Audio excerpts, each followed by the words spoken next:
Halo pemirsa Logika News. Bertemu lagi dengan Logika News, yang mengabarkan seputar berita politik mancanegara dan berita-berita viral lainnya. Dengan berita tersebut menjadikan wawasan kita tentang dunia politik semakin luas.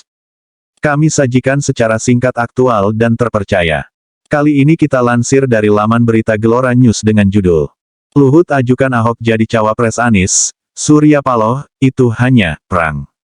Menko Bidang Kemaritiman dan Investasi, Menko Marves Luhut Binsar Panjaitan kabarnya sempat mengusulkan nama Basuki Cahayapurnama, Ahok menjadi cawapres pendamping Anies Baswedan kepada Nasdem.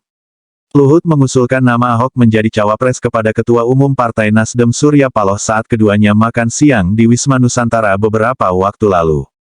Menyikapi hal itu, Surya Paloh mengaku usulan itu hanya candaan dari Luhut saat bertemu beberapa waktu lalu. Sehingga dia meminta semua pihak tidak terlalu menanggapinya dengan serius. Kalau mau jujur tidak ada. Bukan, Pak Luhut bercanda. Kawan-kawan wartawan terlalu serius menanggapinya. Kena candaan Pak Luhut. Pak Luhut bercanda kalian tanggapi serius, kata Paloh di Nasdem Tower, Jakarta Pusat, Kamis tanggal 11 Mei tahun 2023. Meski begitu, Paloh enggan menjelaskan lebih jauh soal nama-nama cawapres pendamping Anies Baswedan.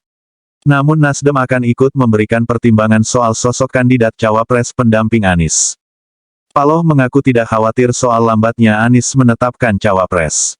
Sebab yang terpenting saat ini Anies sudah mendapatkan dukungan sebagai capres dari Nasdem, Demokrat dan PKS.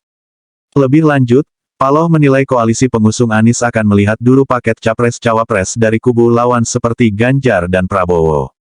Dengan begitu, Koalisi Perubahan akan bisa menentukan strategi yang tepat untuk melawan pasangan tersebut. Kan, ada kesempatan bagi Nasdem untuk melihat-lihat dulu, oh ini Pak Ganjar siapa wakilnya, oh ini Pak Prabowo siapa wakilnya, dia bisa lihat itu kan ada kesempatan kenapa dia tidak manfaatkan, ujarnya. Sebagai informasi, dalam kesepakatan kerjasama atau Koalisi Perubahan, ketiga parpol pengusung seperti Nasdem, Demokrat dan PKS menyerahkan semua keputusan cawapres kepada Anies Baswedan. Dengan begitu Anies memiliki kewenangan lebih untuk memilih sendiri cawapres pendampingnya di Pilpres 2024.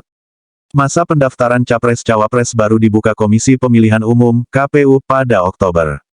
Luhut sodorkan nama cawapres ke Surya Paloh.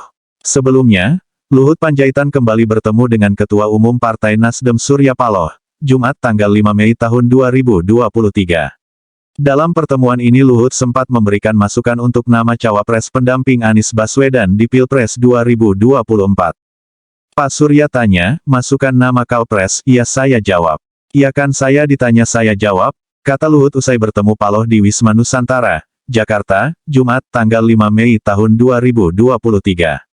Meski begitu, Luhut ogah membocorkan kriteria-kriteria nama cawapres yang dia sarankan ke Surya Paloh untuk mendampingi Anies.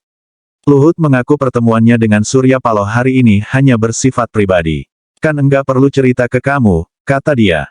Sebagai informasi, Luhut dan Surya Paloh menggelar pertemuan tertutup di Wisma Nusantara pada jam makan siang. Pertemuan dua tokoh politik itu membahas dinamika politik terkini jelang Pilpres 2024.